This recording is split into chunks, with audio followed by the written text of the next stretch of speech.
Hey everyone, and welcome back to my channel. Thank you so much for tuning in.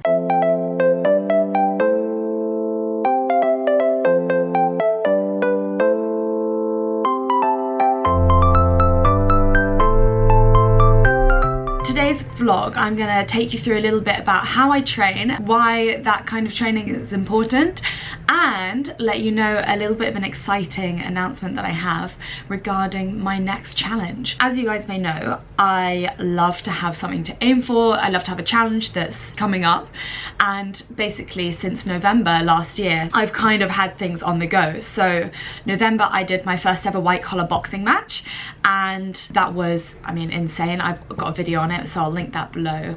It was so intense, the training and the fight and everything like that, but so enjoyable, and that kind of got me a little bit addicted to kind of having something to aim for all the time.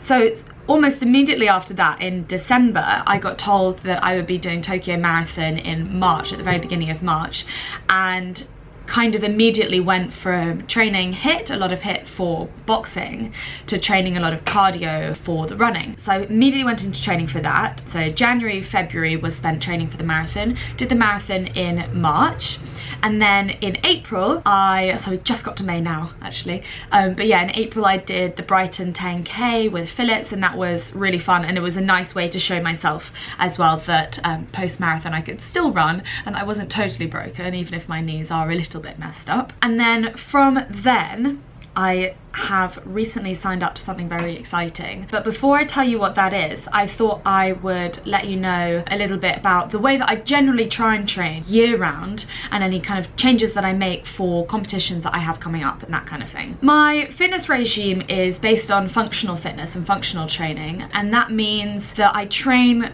for, I mean, kind of everyday activities. It is what it says in the name. It is just about being able to function well as a human being. So whether that's, you know, lifting up a heavy box, or running for your bus, or, you know, walking around London, or whatever it is, I feel like the training that we all do should be able to enable us to do that. So there's no point lifting heavy weights if you don't have good mobility or flexibility, or there's no point, you know, being able to run a marathon if you can't lift up a child, for example. Something like that. I think thankfully in social media recently it's become a lot more popular for people to be doing functional fitness and resistance training and all that kind of stuff. To that end, I incorporate weights and resistance training. So the resistance training may be just with body weight, it doesn't have to be with, you know, super heavy weights. Then I incorporate HIIT training, which tends to be boxing for me because that's what I'm obsessed with.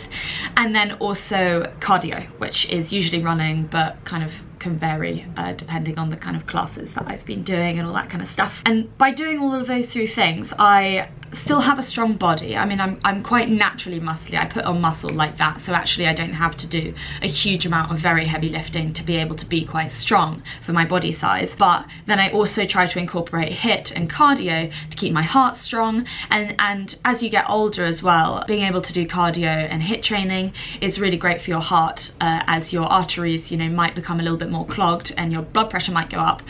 That sort of training can keep it down. And I think unfortunately in social media there has been a bit of a backlash, or there was previously a backlash against cardio, for good reason as well. I think people were so obsessed with doing running and cardio to just lose weight without any sort of interest in, you know, fitness and health. And that meant that people were kind of feeling that they had to spend all day on the treadmill to burn X amount of calories, and were afraid of putting on muscle and becoming strong. And that just meant that everyone was kind of like, oh, running's not cool, we can't do running, we can't do, you know, cardio, all that kind of stuff. And I think luckily now people are realizing, actually, you know, it's okay to enjoy cardio. It's really okay, and in fact a good thing if you like walking around or running or boxing or, you know, spinning, whatever it is. And also that's really good for you as long as you're doing it kind of for the right reasons, which I think enjoyment is as good a reason as any, then that's absolutely fine. My goals in general are to be able to train within a month for whatever extreme challenge that I've got coming up. That means year round I should be able to be at peak fitness within about a month or 6 weeks from where I am at that time. Now that sounds quite extreme, potentially quite difficult, but actually I find that with a combination of my functional training, my HIIT and my cardio, I actually remain strong and quite lean year round.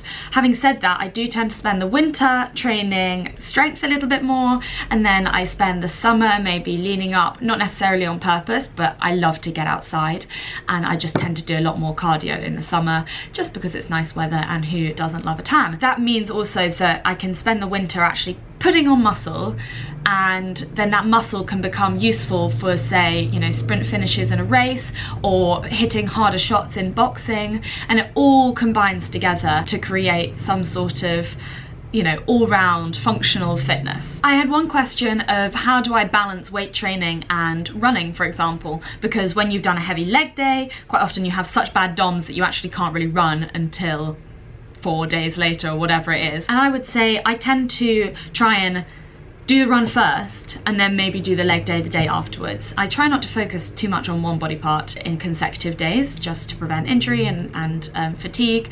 But actually with running, if I'm doing, say, a 5k or a 10k one day, I can probably still do a leg day the next day.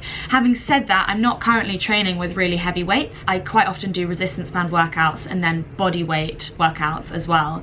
And whilst they do give me DOMs, the DOMs are not bad enough to stop me running sort of the next day or 2 days afterwards. In that sense, I don't really have to take that much time off, but I do also, as I said, try not to focus too much on one body part in consecutive days. I would just say if you're trying to run 3 times a week, which I would say is quite a good aim if you really enjoy running, then you're doing your long run on Sunday, you might want to train legs on Monday, do your next run on Wednesday, and then Friday. So you're actually doing 3 runs that week, maybe shorter runs during the week, but by the time you actually do your second run on the Wednesday, your legs may have recovered, hopefully, from the Monday. And also, it's okay to run with DOMs. Your body doesn't necessarily need to take lots of days off. Of course, if you are incredibly stiff, it may be good to just do some mobility work, some stretching, etc. But actually getting the blood pumping to your muscles can decrease the amount of time that it takes for your muscles to recover from heavy strength sessions. So don't be afraid to run on DOMsy legs, just don't push it too much, and if it feels like something is potentially going to tear, just stop. The next challenge. So I've recently been asked to fight in the Boodles boxing ball, and I said yes. I kind of said yes before I thought about it at all, because it is in just 5 weeks from the time that this video goes out. And the reason that I was asked to do it so last minute is because my opponent's opponent dropped out and they were kind of looking for someone who might be of a similar standard. And having done one fight before, I think I'm kind of a similar standard, and I've been keeping up my boxing and just for enjoyment, but it means that once you can box fairly well on pads, it means that you can switch over to sparring within, you know, a few weeks, couple of months, whatever it is. So that's my next challenge. I'm absolutely terrified. The day after this vlog comes out, by the way, I'm running a Tough Mudder, which is a 10 miler. Unfortunately, from all my running, I've actually lost quite a lot of strength. So usually I'm very quad dominant, I'm very sort of leg heavy, and that's where all my strength comes from. But I've also got, kind of upper body strength as well from boxing and weightlifting, resistance training, etc, etc. But whilst I was training for the marathon, I lost a huge amount of muscle from my legs and wasn't really training upper body because I didn't want to be overtraining, you know, whilst I was trying to prepare for this thing. So I was actually kind of purely focusing on that for about 6 weeks beforehand. So I've now kind of got to switch around my training style, and this will mean more weightlifting because I have to put on muscle. I have to put on weight actually to meet the weight category that I need to get to, which is it's only about 1 kilo. So I'm hoping to put on about 1 kilo of muscle, and also I will need to be doing more HIIT, less endurance work. I kind of need to be doing sprints. I'm working with a fitness class at the moment called Orange Theory. They do different classes. They do like strength classes, power classes, and endurance classes, and it involves a mix of running, rowing, and floor work. And so in that I'm kind of getting in a lot of my floor work. And then alongside that, I'm working with my physio to improve my strength, mobility and stability in the gym. So we're working on things like pistol squats or reverse pistol squats, because I still can't properly do more than one pistol squat on each leg. And also things like box jumps, really high box jumps, things like hopping off a higher surface and landing on one foot, because for things like trail running, you need the stability in your ankles to be able to not make your form go totally off when you're running off-road and all that kind of stuff. So I'm working with her to improve my stability and strength in my legs, and then also I'll be doing a lot more weight training to be able to build up these shoulders and basically pack a punch, quite literally, in the fight. It's so exciting. My ideal week of training in the weeks coming up to the boxing fight is 2 times boxing sessions a week, 2 to 3 depending on time, and that will also include doing functional training and my physio exercises before every single one, so that's at least 3 times a week. And then I will also be doing 2 times running, sprints, exercises, which will also be incorporating floor work to kind of activate my glutes and my muscles. And then last one is a long run. If I am already overtraining on the other aspects, then I just won't do my long run because I've already gotten the cardio into the week. So yeah, that's it. So that's 3 boxing sessions, 2 sprint sessions, 1 long run, and physio as often as possible so that I don't injure myself. That's kind of it. As I said, you know, I'm trying to make myself get to a level of fitness that means that I can train for anything within a month or 6 weeks, and this is perfect example of that. So I will have come straight for the marathon and a 10-miler, and now I'm going to boxing, and then after that I'm going to trail running for the whole summer.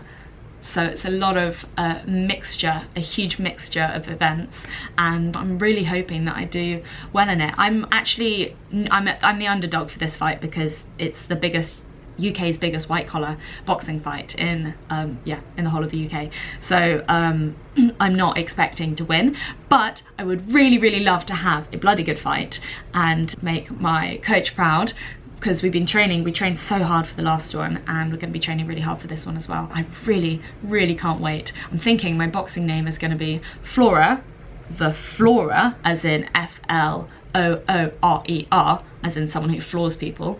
Beverly. I don't know, still working on it.